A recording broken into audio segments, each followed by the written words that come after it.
നമ്മൾ യോഹന്നാനെ കുറിച്ച് പഠിക്കുമ്പോൾ, വെളിപ്പാട് പുസ്തകത്തെക്കുറിച്ച് പഠിക്കുമ്പോൾ ആദ്യമായിട്ട് നമ്മുടെ മനസ്സിൻ്റെ അകത്ത് ഓടി വരുന്നൊരു കാഴ്ചയുണ്ട്.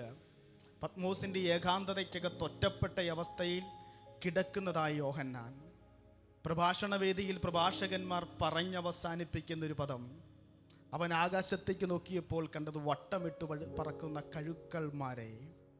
അവൻ ചുറ്റും നോക്കിയപ്പോൾ വെള്ളത്താൽ നിറയപ്പെട്ടതായ ഏകാന്ത പ്രദേശങ്ങൾ, ലഭ്യമാകാൻ ഭക്ഷണമില്ല, പുറത്തു കൊണ്ടുപോകുവാൻ കപ്പലൊന്നും വരാനില്ല, സാഹചര്യമെല്ലാം വിരോധമായിട്ട് കിടക്കുന്ന ഒരു യോഹന്നാൻ അപ്പോസ്തലൻ്റെ ചിത്രം നമ്മുടെ കൺമുമ്പിൽ ഇങ്ങനെ തെളിഞ്ഞു നിൽക്കുമ്പോൾ അതിൻ്റെ ഭീകരാന്തരീക്ഷങ്ങൾ പലപ്പോഴും പ്രഭാഷണ വേദിയിൽ ശുശ്രൂഷകന്മാരിങ്ങനെ പ്രസംഗിച്ച് കേട്ടിട്ടുണ്ട്.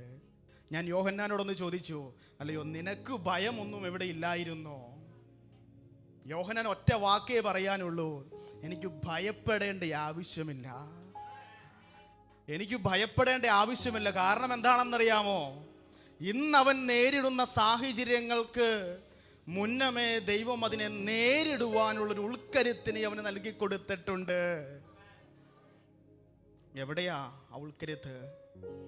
ഇന്നത്തെ സാഹചര്യങ്ങളെ കണ്ടാൽ നമ്മൾ പലപ്പോഴും ഭയപ്പെട്ടുകൊണ്ടിരിക്കുന്നത്. മരണഭീതിയാ പലപ്പോഴും നമ്മുടെ ഹൃദയത്തിൻ്റെ അകത്ത്. നാളെ എങ്ങനെയെന്ന ചോദ്യം ആ ഹൃദയത്തിന് തല്ലേ. പലപ്പോഴും ചോദ്യങ്ങൾ ഇങ്ങനെ ഉയരുക. ഭാവി എന്താകും? വിദ്യാഭ്യാസം എന്താകും?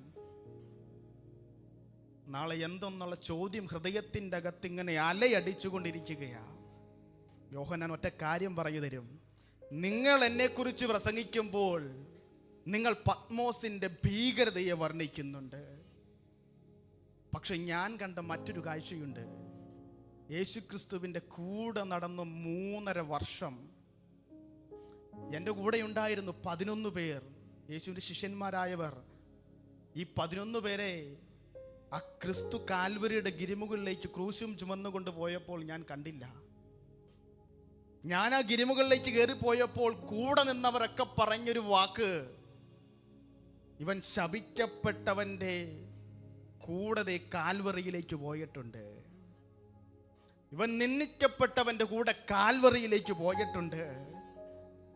ക്രൂശ് ചുമക്കാൻ പോലും ഒരുവനുമില്ലായിരുന്നപ്പോൾ ഒരു കുറേനക്കാരനാ വന്ന് ക്രൂശ് ചുമന്ന്. എവിടെ പോയി ശിഷ്യന്മാർ? പക്ഷെ ആ കാൽവരിയുടെ ഗിരിമുകളിൽ അന്ന് താൻ കയറിയപ്പോൾ ചുറ്റും നോക്കിയവർ തന്നെ പരിഹസിച്ച് ഭയപ്പെടുത്തി നിർത്തിയപ്പോൾ ഈ യോഹന്നാൻ കണ്ട മറ്റൊരു കാഴ്ച എന്താണെന്നറിയാമോ പ്രിയമുള്ളവരെ? പത്മോസിൻ്റെ അകത്ത് നമ്മൾ വർണ്ണിച്ചു പറയാറില്ലേ ആ ഭീകരതയുടെ അവസ്ഥ? ചിതറിക്കിടക്കുന്ന തലയോടി, വട്ടമിട്ട് പറക്കുന്ന കഴുക്കൽ. ഇതേ അവസ്ഥയവൻ തലയോടിടമെന്ന കാൽവരുടെ ഗിരിമുകൾ അവൻ കണ്ടിട്ടാണ് ഇന്ന് പത്മോസിൻ്റെ ഏകാന്തതയ്ക്കകത്ത് നിൽക്കുന്നത്.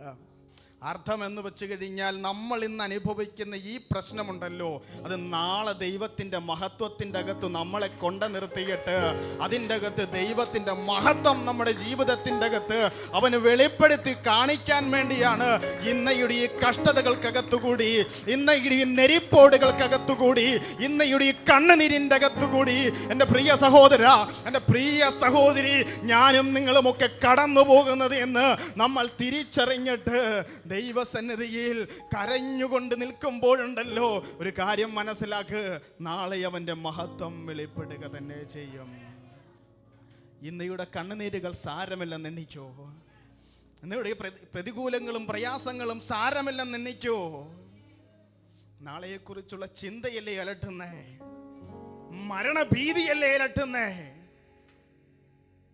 ദൈവത്തിൻ്റെ മഹത്വം നിന്നിൽ കൂടി വെളിപ്പെടുത്തി കാണിക്കുവാൻ വേണ്ടിയാണ് ഇന്നയുടെ ഈ തലയോടിടത്തിൻ്റെ കാൽവറിയിലെ ആ അപമാനത്തിൻ്റെ നിന്നയുടെ അവസ്ഥകളിൽ കൂടി കടന്നു പോകുന്നത്.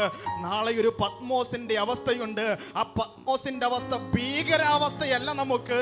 ആ പത്മോസിൻ്റെ അവസ്ഥ അത് സ്വർഗം തുറന്നിട്ട് ആ സ്വർഗീയ ദർശനങ്ങളെയും സ്വർഗീയ വെളിപ്പാടുകളെയും സ്വർഗത്തിൻ്റെ മഹിമകളെയും എൻ്റെയും നിങ്ങളുടെയും മുമ്പിൽ തുറന്നു നൽകുന്ന ദൈവത്തിന്റെ മഹത്തരമായൊരു അനുഭവമാണ്. ആ അവസ്ഥയിലേക്കാണ് ദൈവം നമ്മളെ കൈപിടിച്ചു നടത്തുന്നത്.